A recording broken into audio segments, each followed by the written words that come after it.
আসসালামু আলাইকুম প্রিয় দর্শক, আশা করছি আপনারা সকলে ভালো আছেন। তো দর্শক, আজকের এই ভিডিওতে আমি গরুর জন্য অত্যন্ত গুরুত্বপূর্ণ একটি বিষয় নিয়ে কথা বলবো। আর সেটি হচ্ছে, গত একদিন আগে আমাকে একটি ভাই কমেন্ট করেছে। ভাইটির নাম হয়তো মিথুন মুহাম্মদ। তো যাই হোক, ভাইটির কমেন্টটি হলো, ভাইয়া আমি 3 দিন হলো বীজ দিয়েছি গরুকে, অনেক ডাকে কিন্তু কোনো কিছু বের হয় না। তো এই সমস্যাটি কিন্তু আপনার ক্ষেত্রে না, বহু সংখ্যক খামারি আছে তাদের ক্ষেত্রেও হয়ে থাকে। যেমন আমার ক্ষেত্রেও কিন্তু হয়েছিল। তো ভাইয়া আপনি হয়তো আমাকে বোঝাইতে চাইছেন যে গরুকে বীজ দেওয়ার 2 থেকে 3 দিন পর গরুটি ডাকতেছে কিন্তু কোনো নিউক্লিয়াস বা মল আসে নাই। তো এটার কারণটা কি? এটার কিন্তু কিছু কারণ আছে। এটা আপনারা অনেকেই ভয় পান যে আমরা গরুকে বীজ দিলাম, গরুকে বীজ দেওয়ার 2 থেকে 3 দিন পর আবার গরুটি ডাকতেছে কিন্তু মল বাইর হয় না, বা অনেকের ক্ষেত্রে মল বাইর হয়। তাহলে এটার কারণটা কি? এটার কিন্তু কিছু কারণ আছে। এটা যদি আপনি না জানেন তাহলে কিন্তু আপনি গরুকে কনসিভ করাতে পারবেন না। এটা আপনার আগে জানতে হবে। তো অনেক সময় দেখা যায় কি, ওই ভাই যে আমাকে প্রশ্ন করছেন যে গরুকে বীজ দিলাম, বীজ দেওয়ার 3 দিন পরে আবার গরুটি ডাকতেছে। তো গরুকে বীজ দেওয়ার 3 দিন পরে ডাকবে, এটা একটু স্বাভাবিক বিষয়। তবে এটা কখন স্বাভাবিক জানেন?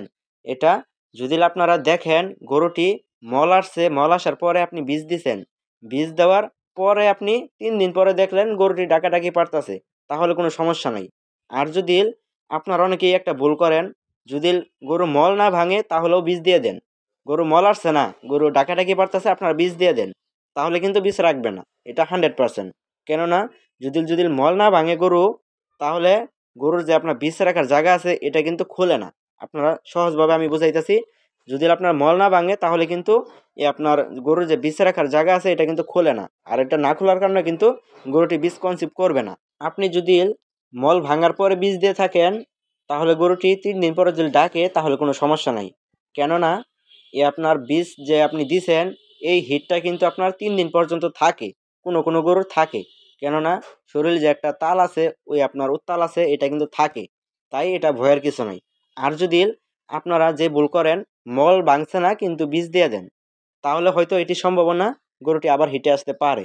তো এটার কিন্তু একটু গুরুত্বভাবে আপনারা ফলো করবেন। তো গরুকে বীজ দেওয়ার 2 থেকে 3 দিন পর যদি আপনারা দেখেন গরুটি পুনরায় ডাকাডাকি পারতাছে, তাহলে এই ডাকাডাকি পারার কিন্তু দুইটাই কারণ।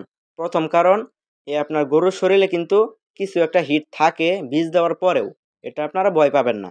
আর যদি ওই যে বললামই, যদি মল না ভেঙে থাকে আপনি বীজ দিয়ে দেন, তাহলে কিন্তু আবার হিটে আসতে পারে। তো এটার দুইটাই কারণ। তো আপনারা ফলো করবেন যে আপনাদের সাথে কোনটা হয়েছে, তাহলে কিন্তু আপনি উত্তরটা পেয়ে যাবেন। তো প্রিয় খামারি ভাইয়েরা, আজকের মতো এই পর্যন্তই। এরকম গুরুত্বপূর্ণ বিষয় পেতে আমাদের এই চ্যানেলটি সাবস্ক্রাইব করে রাখতে পারেন। আরেকটি লাইক দিয়ে অন্য ভাইকে দেখার সুযোগ করে দিবেন। তো সবাই ভালো থাকবেন, সুস্থ থাকবেন। আসসালামু আলাইকুম।